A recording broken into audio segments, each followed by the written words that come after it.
Boa noite para todos. Eu sou Ícaro Alves Alcântara, médico. Meu site é o icaro.med.br e hoje, às 8 horas da noite do dia 26 de dezembro, domingo, a gente vai conversar sobre a doença atual, né? Passado, presente e futuro, com a grande doutora Karina Petri. Eu estou esperando ela entrar aqui, Karine Petri, né? Eu estou esperando ela entrar aqui na live para nós podermos conversar sobre o assunto. Muita gente já entrou.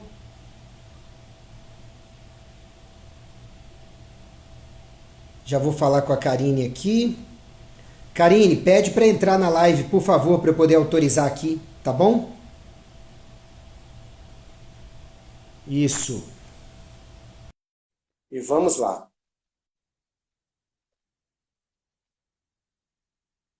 Doutora Karine já está entrando. Olá, Karine. Oi, boa noite. Tudo bem, Boa Ícaro? noite. Tudo bem? Tudo bem, e você? Tudo ótimo. Tá me escutando Obrigada direitinho? pelo convite. Eu que agradeço por você ter aceito o convite.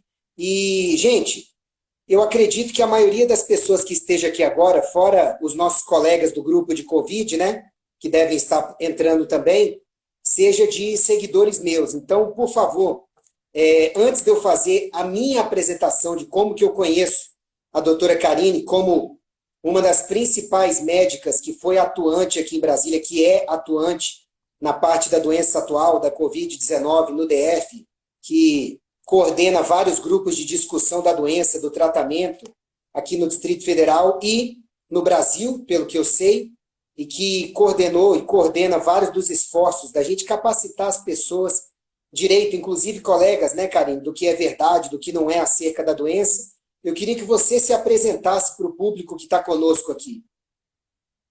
Então, tá bem. Bom, meu nome é Karine Petri, eu sou médica. Primeiro fiz pediatria e depois otorrinolaringologia e tenho especialização em medicina do sono. E eu comecei a atuar, né, em relação à Covid quando eu tive Covid, ano passado, Ícaro. Tive Covid em final de março, início de abril. E ainda era muito inicial, né? Tudo aqui. A gente não sabia muita coisa ainda, mas eu já estava acompanhando sobre a doença desde que os primeiros casos chegaram ao Brasil. Eu, como otorrinolaringologista, eu pensei assim, bom, não tem como eu escapar, né? Eu sou otorrino, examino nariz, garganta, esse vírus vai vir em mim direto, né? Eu pensei. Então, primeira coisa, a gente ouviu falar, né, as questões lá do Mandetta e tal, de que não tinha nada para fazer, que era para ficar em casa. E aí eu pensei, eu não acredito que não tenha nada para fazer, eu vou ir atrás de alguma coisa. Então, eu comecei a estudar e eu tinha um professor que mora ainda nos Estados Unidos e veio muito forte lá, né, inicialmente, bateu muito forte lá o Covid. E eu comecei a acompanhar ele com artigos e tudo. E aí começou a se falar sobre a questão da cloro. Não sei se a gente pode falar o nome todo ou não, né? Então, da primeira medicação polêmica, tá? Pode falar se quiser. A gente coloca o vídeo em lugares não censurados depois. Certo. Então, começou a se falar da hidroxicloroquina e tal. E quando começou a falar sobre isso, assim, eu já me preparei e já tinha em casa as medicações. E na noite que eu tive em casa os remédios, foi a primeira noite que eu comecei a dormir bem, né? Porque até então eu estava em estado de alerta, assim, o que eu vou fazer se eu pegar, o que eu vou fazer se minha família pegar. E tendo montado um protocolo e conhecido ali as questões do Dr. Zelenko, do Dr. Didier Raul, eu também me coloquei à disposição dos meus pacientes lá no início. Nem não tinha grupo, não tinha nada em Brasília ainda. E eu já botei lá no meu Instagram, ó, tô aqui, se alguém quiser tratar, vou encarar, podem me procurar. E comecei a falar sobre isso. Teve uma live também, bem lá no início, com a doutora Márcia Mural, que é motorrino também, de São Paulo, que a gente debateu isso uma das primeiras vezes, assim. E aí, por acaso, né, apesar de estar me protegendo muito, naquela ocasião não se falava muito de profilaxia ainda, não fazia profilaxia. E eu me contaminei, tá? Acho que foi com uma paciente. E daí eu utilizei aquilo ali para falar sobre a doença. Usei meu Instagram, fiz um diário, né? Era uma coisa bem ainda inicial, não se falava muito. E eu mostrei como eu enfrentei aquilo com a minha família, com o nome dos medicamentos e tudo mais, né? Mostrando o que eu estava fazendo. E ali, naquela quarentena de 14 dias, eu comecei a achar as pessoas. Daí eu vi a Luciana Cruz falando. Falei, o que essa anestesista tá falando de Covid? Quem é essa pessoa? Né? Daí eu entrei em contato com ela pelo Instagram. Falei, oi, eu sou a Karine, quero me juntar a vocês, né? Aí eu assisti naquela ocasião a live do Pará, né? Que foi com os médicos do Pará, que aqui no Brasil a Covid pegou muito forte no norte, né? No início, em Manaus, em Belém, e a gente nem ouvia falar desses grupos de tratamento, né?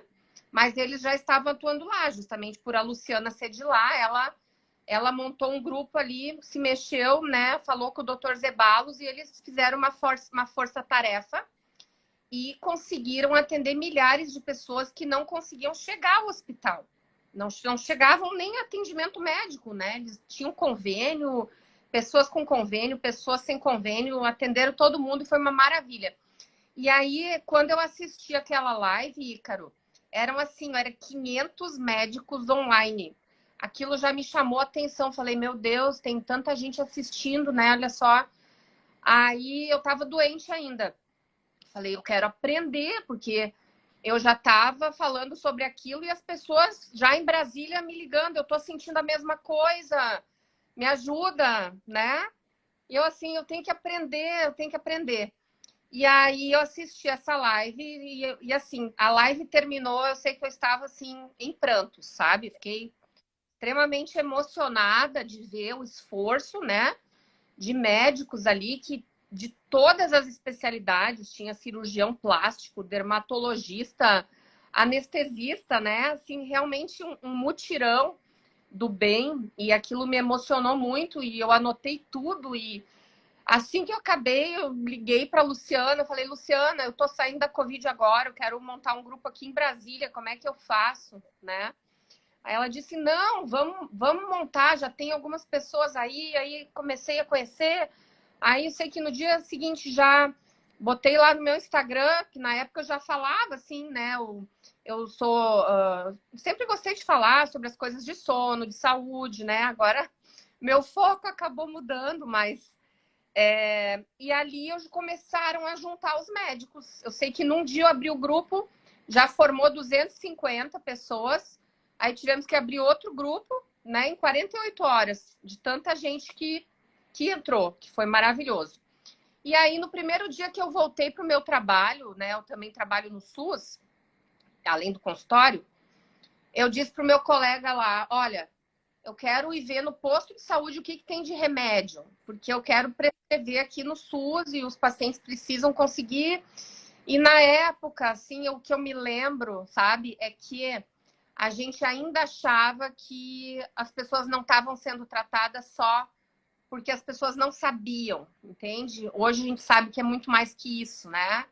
Que elas não foram tratadas, acho que intencionalmente e tudo mais, toda essa grande conspiração que envolve aí essa doença do momento, né? Mas naquela época, assim, eu achava, gente, eu tenho que falar para todo mundo que tem tratamento, né?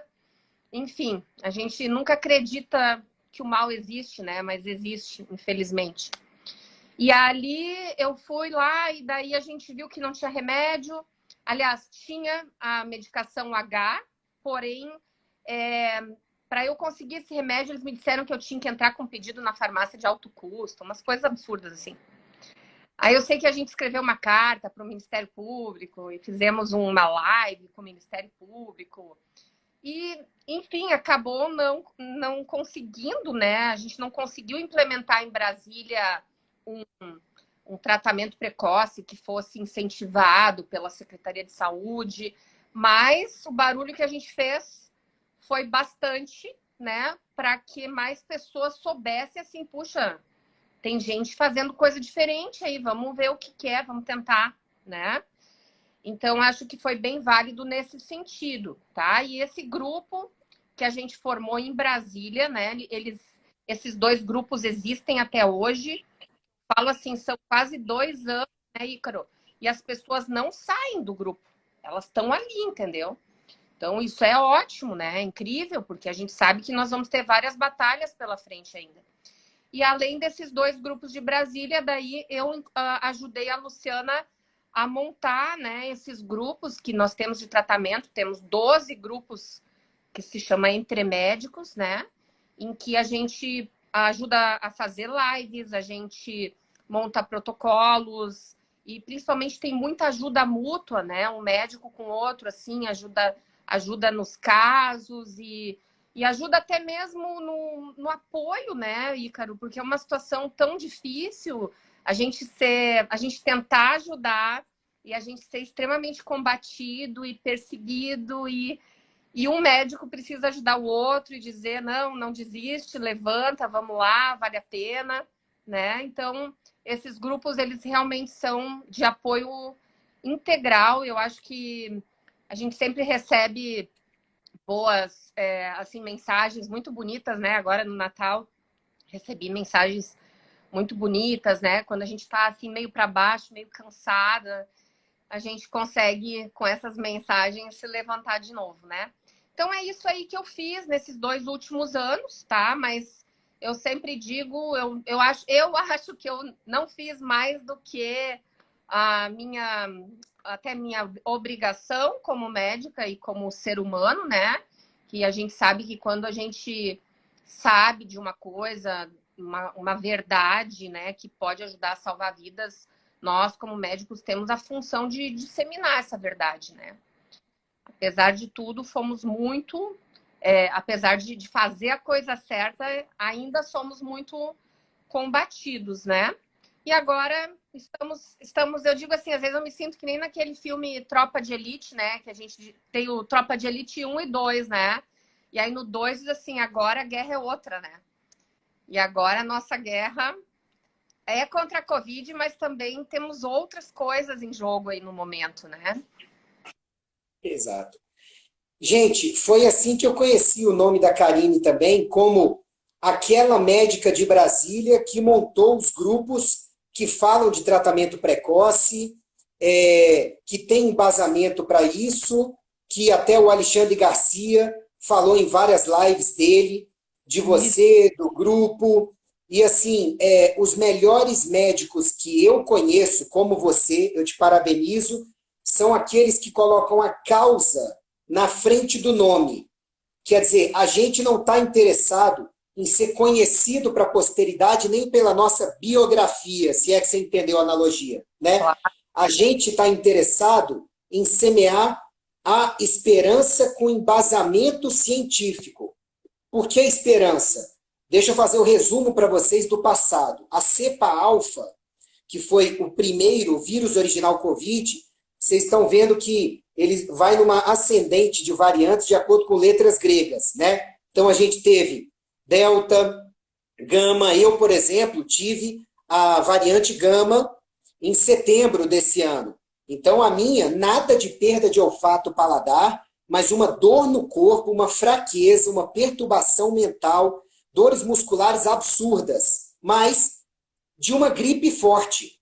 Por quê? Porque meu sistema imunológico sempre foi muito bom, e eu, como autor de 8 livros em hábitos saudáveis de vida, a gente sabe pelos estudos que hábitos saudáveis de vida fortalecem a pessoa como um todo, contra qualquer infecção, né? E eu vi isso em mais de 400 casos de paciente que eu tratei. Assim, 99% dos meus pacientes nem tiveram internação. Foram pacientes tratados com ivermectina, às vezes com hidroxicloroquina, com azitromicina, com vitamina C, com vitamina D, com zinco, com acetilcisteína, tratamento nos primeiros 5 a 7 dias e todo mundo saiu bem. Tanto da alfa, quanto da delta, quanto da gama, e já já a gente vai falar da Omicron, que veio como, meu Deus, essa vai ser exterminadora. E não é. É a mais fraca de todas. A Ômicron é mais fraca do que a Alfa, para vocês terem uma ideia. Mais fraca do que a Alfa. Então, eu só conheci a Karine nos últimos 2 meses, assim, de poder trocar mensagem com ela. Mas eu vi, quando eu conheci, que o mesmo protocolo que você fazia foi o que eu falei nas lives desde março, também lendo estudos, Didier Raul, Zelenko, logo o Zeballos começou a falar, depois de um tempo o Zimmermann e o Cadejane, depois o Melo, depois a Raíssa, e depois você começa a ver, caramba, o Francisco, a gente está falando a mesma língua, por que a gente está sendo tão combatido? E acabamos descobrindo que o combate foi a política de quem falou primeiro a favor da ivermectina, da hidroxicloroquina, que foram quem? O Trump e o Bolsonaro. Então, não dá para separar o combate à doença da política, porque, infelizmente, foi por política que vocês não ficaram sabendo que esses tratamentos são críveis, são embasados cientificamente, salvaram milhões de pessoas e continuam salvando, sabe? Aí, por isso que a gente teve vários colegas combatendo uns aos outros, é negacionismo, usar substância que não é adequada, e não aceitaram o conceito de drogas reposicionadas, quando, na verdade, 80% das drogas que a gente usa no consultório a cada dia não tem comprovação científica grau A para o que elas se destinam, não tem. Então, você poderia considerar que 80% das drogas que a gente usa nos consultórios são reposicionadas para aquilo que vocês acham que é a aplicação inicial delas, tá?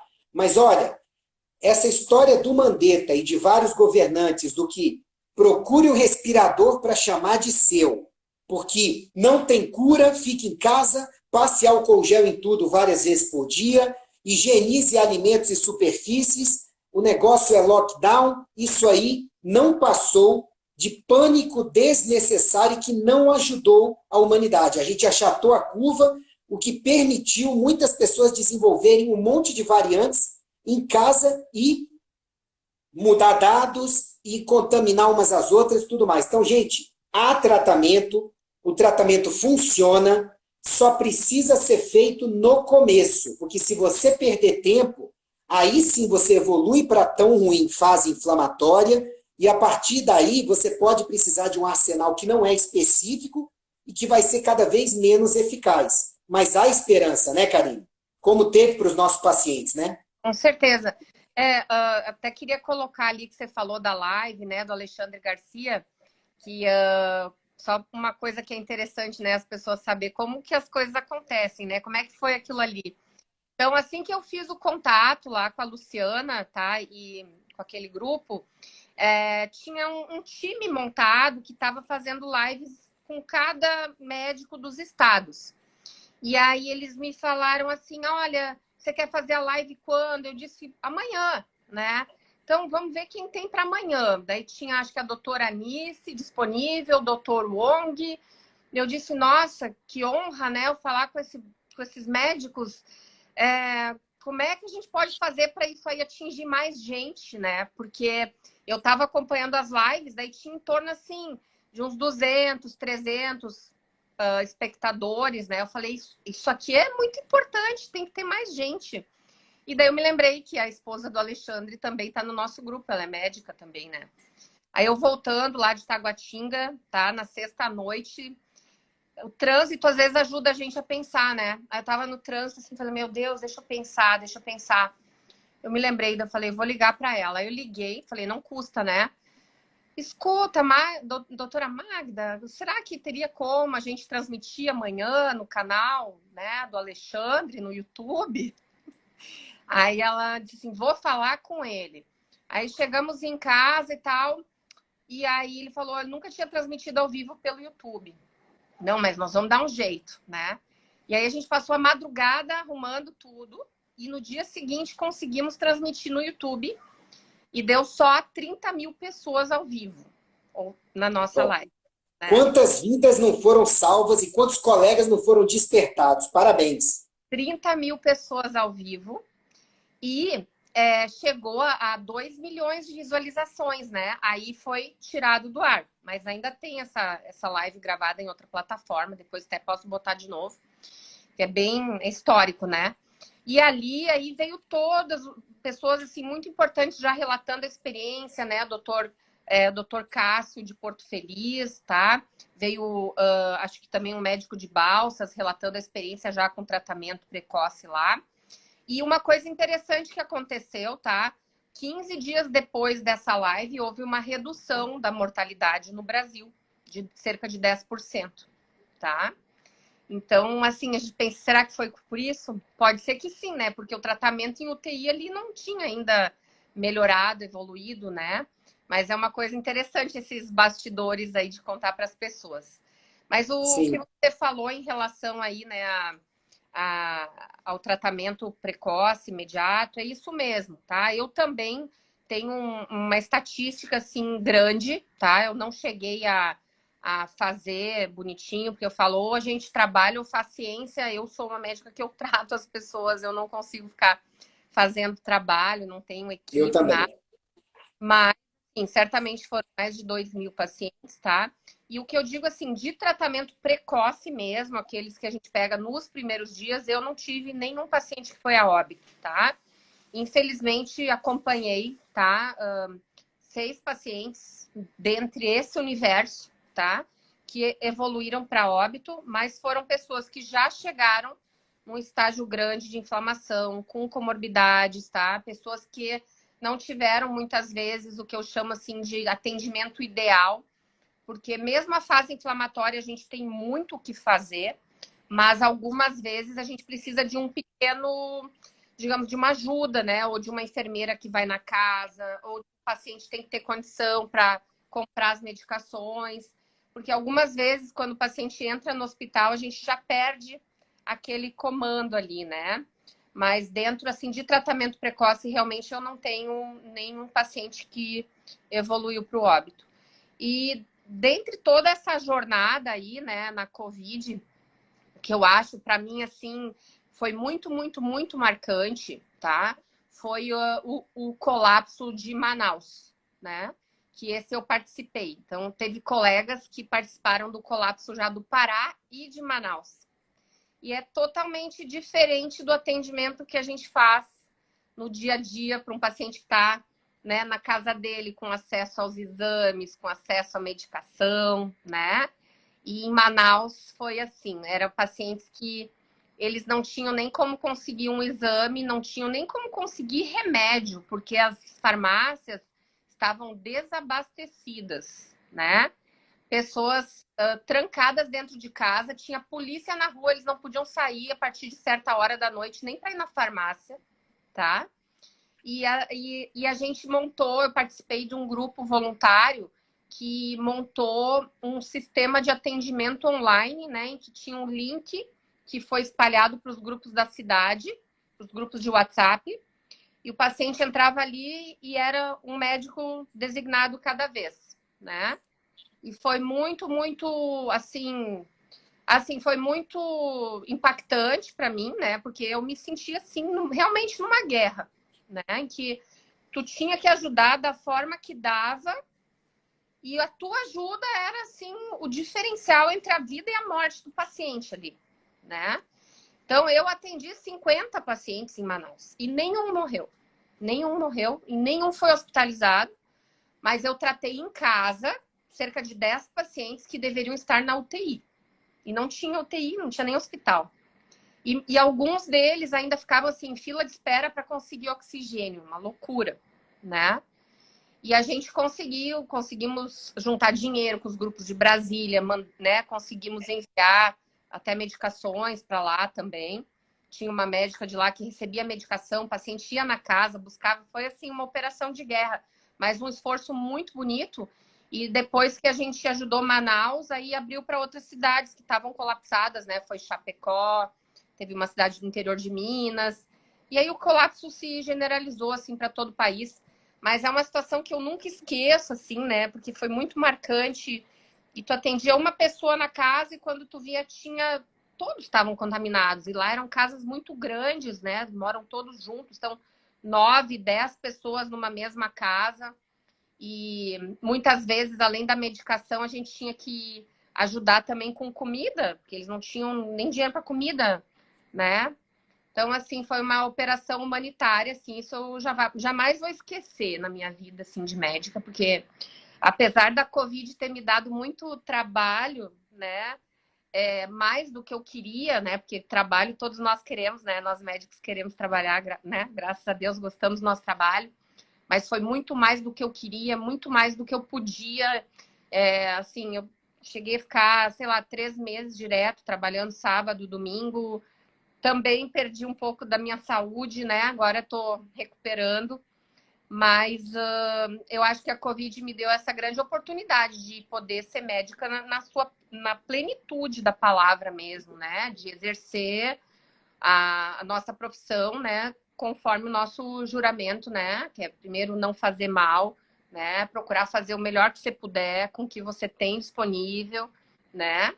E nem que for somente conversar com a pessoa, né? Tirar o medo, ajudar aquela pessoa a enfrentar a situação, né? Eu acho que isso tudo eu nunca teria conseguido se passar por essa experiência se não fosse com essa pandemia. Então, apesar de tudo, eu sou grata, né? Porque tudo que não nos mata nos fortalece. Então, acho que eu tô mais Sim. forte hoje em dia. Sabe aquele filme Até o Último Homem? Você já assistiu? Não, acho que não me lembro.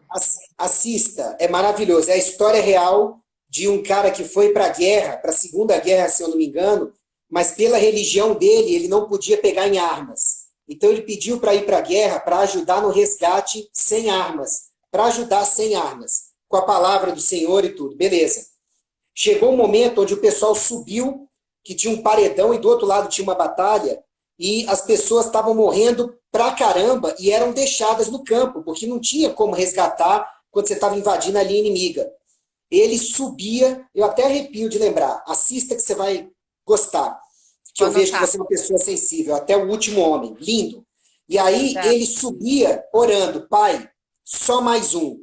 E aí ele subia, resgatava alguém que estava aleijado, descia com a pessoa nos ombros, ele era franzino, entregava lá embaixo para ser tratado e depois subia de novo orando. Pai, só mais um. Ele salvou 70 e poucos.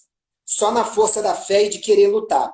Minha trajetória é um pouco diferente da sua, porque eu saí do SUS em 2016, quando eu notei que não dava para fazer o tipo de medicina que eu faço, de uma consulta demorada, de falar de hábitos saudáveis de vida, falar de vitaminas e minerais no SUS. Não estava dando. Aí eu saí. Mas como a minha rede já tinha 50 mil pessoas no começo da pandemia, eu falei, gente, eu preciso compartilhar com as pessoas o que eu estou aprendendo, sabe? Para elas poderem tratar em casa. Então eu falei, o que eu posso fazer, já que eu não sou de fronte tão grande quanto esses colegas que estão na Secretaria de Saúde ou fixando protocolos, porque eu não te conhecia antes, senão eu teria entrado no grupo e ajudado no Brasil inteiro. Então, eu optei por todo dia ir nas redes sociais soltar o que eu estava aprendendo. Todo dia.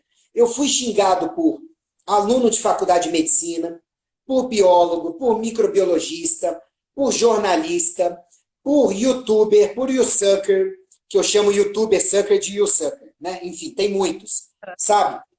Eu fui bloqueado, meu Facebook, se eu postar mais uma coisa que não presta, minha conta vai ser banida, porque eu já fui para 30 dias de banimento, para você ter uma ideia. De tanto divulgar essas coisas. Chegou um ponto que a minha esposa virou para mim e falou, amor, tá demais.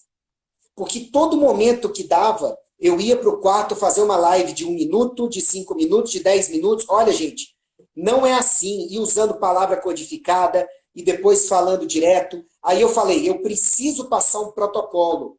Mas o Conselho de Medicina não me permite aqui passar protocolos. O que eu vou fazer? Aí eu chamei pessoas para fazer live que, pelos seus estados ou pelo seu posto de político ou de influência, não ia ter problema.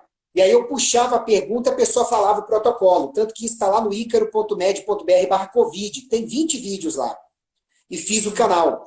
E aí, cada pessoa que me falava na internet, doutor, que eu faço? Estou com Covid. Eu falava, olha, se fosse um paciente meu, eu faria tal, tal, tal, tal, tal, tal, tal. Obrigado, doutor, eu entendi o recado. Então foram centenas de pessoas, milhares talvez de pessoas assim, indiretamente, porque o meu estilo de consulta não dava para fazer para todo mundo gratuitamente sem conhecer a pessoa. E as pessoas desesperadas, elas não queriam passar muitos dados. Elas falavam, doutor, eu só preciso saber quais são as drogas. Mas espera aí, como é que está a sua imunidade? Como é que você está comendo? Como é que você está tomando água direito? Você está respirando? Você tem carência de vitamina D, vitamina C, seus exames? Mas cada um de nós tentou realmente fazer do seu jeito, né? E olha que fazendo assim, eu atendi mais de 400 casos no consultório, teve dia de dar assistência para 10, 15 pessoas no telefone de paciente, gente em nome de outros, tá? Eu sei que você deve ter atendido muito mais. E a única paciente que eu perdi foi uma que a filha dela foi uma guerreira. A filha dela era paciente minha, com bons hábitos de vida e tudo, mas levou a mãe para consultar, já muito obesa, muito diabética, hábitos ruins. A mãe não melhorou os hábitos a tempo e pegou Covid.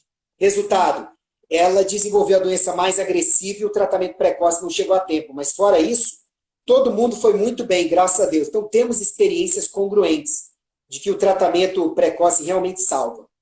Agora, eu queria te perguntar sobre o seguinte, porque senão a gente vai ficar sem tempo e eu sei que você está aí com tempo curto. Omicron.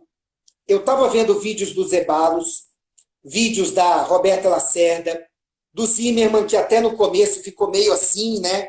Com a primeira notícia que veio, depois ele mesmo viu que o próprio médico sul-africano que notificou falou, ei, não é por aí.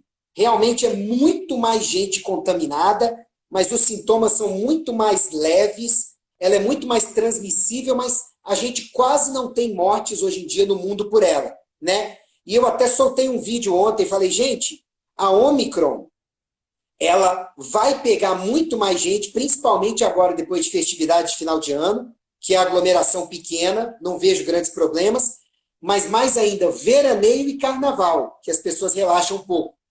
E assim, pode ter uma sobrecarga dos serviços de saúde no estágio inicial, que é quem procura a consulta inicial com medo e vê que não, poxa, não evoluiu tanto, né? Mas essa sobrecarga inicial que não preocupa.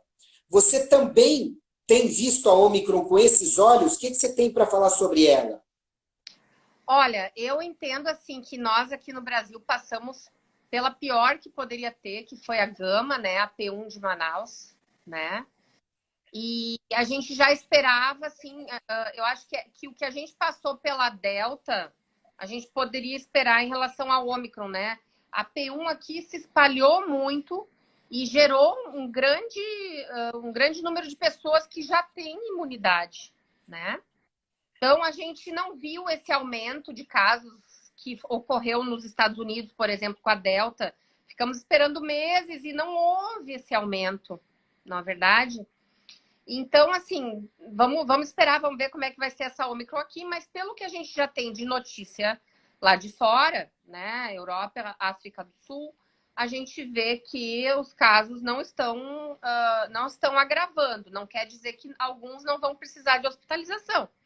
Pode ser Claro. que alguns, né? Então, também não é assim, a questão que não é para a gente se cuidar, mas a questão toda, assim, não é para a gente se apavorar. As pessoas, cada variante nova, elas entram em surto, né? Ficam apavoradas, ficam com medo, ficam dizendo, ai, meu Deus, será que agora eu deixo de viajar? Será que eu deixo de ver meu pai e minha mãe? Né? Então, é isso que a gente vê. Cada variante nova, as pessoas ficam desesperadas. Então, dentro do que a gente já viveu, eu entendo que é uma situação que vai ser encarada com tranquilidade, tá?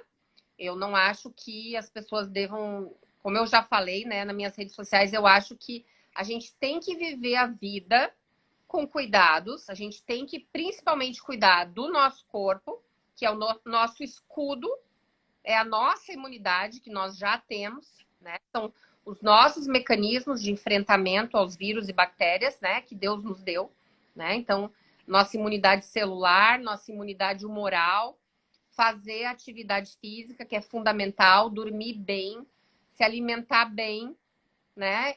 Fazer a suplementação, de preferência com acompanhamento médico. Então, deixar o teu corpo em dia para que você tenha condições de enfrentar o que seja Ômicron, que seja um vírus influenza, que está aí também, né? Que até hoje não sei direito, será que é influenza ou será que é um Ômicron, né, encapuzado? Eu não sei, né? Porque tem colegas que dizem que será que esse vírus está dando uma reação cruzada e pode ser Ômicron? Não sei também, né? Sim. Mas assim como a gente viu muito no início, pacientes dando positivo para dengue era Covid, né? Porque dá uma reação cruzada. Então, é só uma dúvida que eu tenho até hoje, né? Mas, enfim, eu acho que o grande segredo é esse. Nós sempre enfrentamos perigos na nossa vida, sempre tivemos casos de crianças com gripe, casos de meningite na escola, nem por isso as escolas foram fechadas, nem por isso nossas crianças tiveram que usar máscara, né? Nem por isso se impôs uma vacinação obrigatória para H1N1 e agora querem impor essa vacina obrigatória para criança, que é um absurdo, né? Então, eu acho assim, ó, eu entendo que tem coisas que são essenciais na nossa vida, que são ter contato com os nossos familiares, né? Deixar as pessoas enclausuradas dentro de casa leva a um grau de imunodepressão, já pela depressão, por ficarem com muito medo. O medo faz imunodepressão, né? Então, assim, acho que tudo que foi feito lá no início foi tudo errado, né? E eu não acho, pelo amor de Deus, a gente não pode deixar repetir isso. Não podemos deixar as pessoas presas dentro de casa para sempre.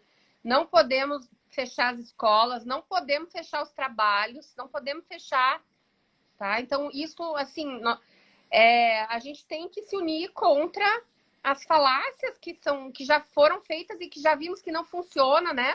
No Congresso do Médicos pela Vida, não sei se você chegou a acompanhar, mas se não acompanhou, depois vai poder ver online, as pessoas também vão poder ter acesso às palestras. Teve a palestra do Dr. Bruno Campelo. O Bruno Campelo é o epidemiologista de Pernambuco, tá? Ele faz um trabalho brilhante de análise de dados. E ali ele provou por A mais B que tem várias coisas que não funcionam, né? O lockdown não funciona, o isolamento social. Quanto maior o isolamento social, maior o surgimento de cepas mutantes. Ele provou isso também, tá? E, inclusive, agora o assunto polêmico do momento, né? Que é a questão das picadas, né? Que todo mundo fala assim, puxa, mas nós estamos agora com menos casos porque as picadas estão sendo efetivas, né? E, na verdade, isso não ocorre. Na primeira onda, houve uma queda natural, tanto que se fechou as UTIs, se fechou hospitais de campanha, tinha aqueles videozinhos bem bonitinhos das enfermeiras dançando, assim, felizes, né? Fechando os hospitais, fechando as alas, né? Que tinham se aberto. E aí a gente foi pego no contrapé pela P1, né? Então, assim, essa queda, essa ascensão e queda é natural, né? De qualquer vírus novo que a humanidade ainda não tem imunidade. Sempre vai ser assim as epidemias, né? E o que ocorreu que quando começou as picadas no Brasil, já estava ocorrendo uma redução do número de óbitos, né? Natural. Natural. E que não foi da picada porque leva um tempo para ter a imunidade, né? Então não ia ser na semana, entende? Então, assim, isso não. Na verdade, eu sempre fui assim, ó. Obviamente que a gente quer uma solução para isso, mas não adianta a solução ser pior do que o problema, né? Não adianta você injetar qualquer coisa porque a esperança que vai dar certo. Primeiro, vamos ver se é seguro, né? Porque antes de qualquer intervenção, a segurança é o principal, né? Sim. Então, eu sempre olhei tudo assim, tipo assim, vamos segurar na cadeira, deixa eu ver o que está acontecendo, deixa eu ver o que está acontecendo. Dr. Wong sempre falava, né? Dr. Wong, meu Deus, deve estar Remexer no túmulo. né? Ele tinha razão, né? Não pode querer acelerar, não tem essa de dizer, não, as tecnologias hoje em dia permitem que a gente faça uma vacina em 6 meses. Isso é falácia, como tantas outras que nós já ouvimos, né? Essa gente não cansa de mentir. Que isso, né? Um absurdo. uma atrás da outra, uma atrás da outra. E pior, que tem médicos, tá, do tratamento precoce que não tem essa mesma visão das picadas, tá? Infelizmente. Né? Por quê? Porque às vezes a pessoa sofreu tanto durante a Covid, né?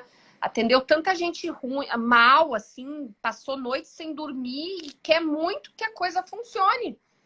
Mas, infelizmente, não está Não é ocorrendo. assim. Nós que acompanhamos cada artigo, cada coisa que sai, né? A gente está vendo, assim, que primeiro existe uma subnotificação enorme, né? As pessoas tentam notificar, é super difícil. Você vai lá no site da Vigimed, que é para notificar os efeitos adversos, você notifica, no dia seguinte você vai lá, não está mais lá. Ou seja, não existe um trabalho de farmacovigilância adequado que vai me dizer assim, olha, você vai fazer esse produto e 20% das pessoas vão ter um infarto, mas 80% vão sobreviver. Nós não temos nada, não sabemos nada, dado nenhum de segurança aqui no Brasil. E mesmo nos Estados Unidos, lá no VAERS, né, que já tem 20 mil mortes, né, relacionadas à picada, ainda assim se acha que aquilo ali corresponde só a 1%, baseado em outros estudos que já foram feitos com outros imunizantes. Ou seja, nós estamos, assim, fazendo uma campanha em massa de vacinação sem ter o mais importante, que é o acompanhamento de segurança. Porque as pessoas acabam tendo problemas e relacionam isso com outra coisa. Tipo assim, não, infartou porque, enfim, né, era idoso, ia infartar mesmo. Teve AVC porque já estava velho. Não, infartou porque estava tomando outro remédio, sabe? Então, assim, fica uma situação escondida. E essa coisa de querer esconder é o que gera mais desconfiança ainda, né? Sim. Eu acho que tem que ser muito claro, tá? E essa coisa de querer também que seja obrigatório, sendo que nós já vimos nos outros países que estão na nossa frente em relação a Ômicron, em relação a Delta. Em primeiro lugar, a Delta, acho que foi final de novembro, saiu um artigo no Lancet, que é considerado uma revista nota muito boa, né? Ao menos era até antes da pandemia, dizendo que nós estávamos vivendo a Delta, era uma pandemia de vacinados, tá? Porque mais de 60% dos casos eram em pessoas dupla ou triplamente vacinadas, certo? Então, como que você vai impor uma coisa que a princípio não está funcionando, né? Ao menos Sim. não está funcionando para a pessoa pegar, para a pessoa deixar de pegar ou para a pessoa deixar de transmitir. Isso não está. Agora, se for para a questão, porque para não agravar, bom, daí tem que ser uma decisão individual, né? E não uma decisão assim imposta, né? Sim. E na Ômicron a mesma coisa. Saiu um trabalho essa semana, um pré-print, tá? Não sei se chegou a ver, mostrando uma eficácia até negativa, ou seja, quanto mais doses, maior a chance da pessoa se infectar com a Ômicron. E é o que a gente viu. A Ômicron viajou pelo mundo e se espalhou pelo mundo através de pessoas vacinadas. Em todos os países, né? Na Europa ela chegou através de pessoas plenamente vacinadas. No Brasil ela chegou através de pessoas plenamente vacinadas, certo? Por que isso está acontecendo? Será que está diminuindo alguma imunidade, alguma frente de batalha ali? A gente não sabe exatamente, sim, mas nós temos que nos basear em dados. E esses dados não estão sendo utilizados, né? O que está sendo utilizado é uma frase pronta: vacina salva a vida, vacina boa é vacina no braço. E frase pronta não salva a vida de ninguém, né? Exato. E a gente está combatendo essas desinformações aí. Você sabe que, na minha opinião, que bom que você puxou para a imunidade, porque para você ter uma imunidade celular ou moral, adaptativa ou inespecífica, barreira ou não, você precisa ter uma boa imunidade, essa é a base. Então, o que a Karina falou é muito importante e eu complemento com mais algumas coisas lá no icaro.med.br/imunidade. Tem vídeo meu lá sobre isso, você vai investir 1 hora do teu tempo e eu falo dos suplementos, da vitamina D, da vitamina C, de tomar água direito, de respirar direito, se alimentar direito, exercício, sono, sol, que são coisas básicas, mas são fundamentais. Sobre a vacina, tem um perfil de desinformação na internet, eu botei no grupo hoje, não sei se você viu, que ele divulgou uma mulher falando pipipi popopó. Tem gente agora que fica aí de mimimi, né, dizendo que 2 doses, 3 doses, que absurdo, como confiar? Mas olha as vacinas do Programa Nacional de Imunizações, que tem 3 doses e ninguém reclama. Minha filha, primeiro, as vacinas que estão lá foram testadas por anos antes de serem liberadas. Segundo, elas foram testadas e aquele número de doses foi conferido que confere imunidade sim, e ninguém vai ampliar o número de doses, porque aquilo ali está estabelecido cientificamente, o que não aconteceu com essas. Terceiro, essas foram liberadas sem que você saiba quantas doses são necessárias para dar quanto tempo de imunidade, sendo que um estudo israelense do começo do ano mostrou que a imunidade natural, aquela que você vence a doença, você pega, ela te protege da cepa alfa, que é original, e de várias variantes por mais de um ano. Mas a imunidade de vacinas não está passando de 6 meses na maioria dos casos. Então, e outra coisa. Esse último estudo, 3 meses. Então, você vai fazer uma vacina de RNA em 3 meses. Imagina. Mas os comentários do povo nesse post, desse perfil, se tiver que tomar 100 doses, eu tomo, eu quero estar imunizada. Minha filha, a questão é, você vai conseguir imunidade por quanto tempo? E outra coisa, a que custo?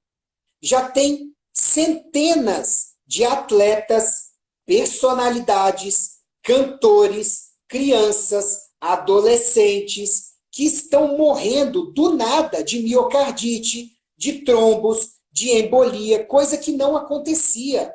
E outra, vou dar o exemplo dos pilotos para vocês. Em 2019, só nos Estados Unidos morreram 5 por complicações da altitude, digamos assim. Em 2020, morreram 6. Em 2021, até outubro, morreram 111.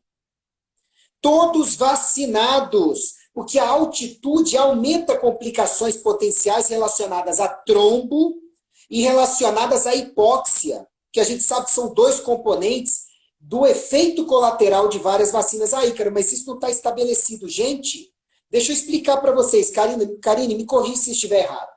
Uhum. Se hoje a gente começa a observar miocardite em várias pessoas, até você estabelecer um nexo causal vão semanas.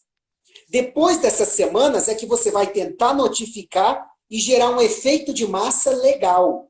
Depois desse efeito de massa legal, as sociedades vão ter que reconhecer, né? Ou as autoridades, opa, tem algo aqui, vamos estudar.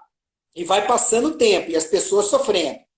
Depois de alguns meses, pode ser que o fabricante fale, olha, agora a gente tem que estudar se isso são realmente efeitos colaterais. Vai demorar anos até que eles falem, vamos tirar do mercado silenciosamente, enquanto você se inoculou com 1, 2, 3, 4, 47.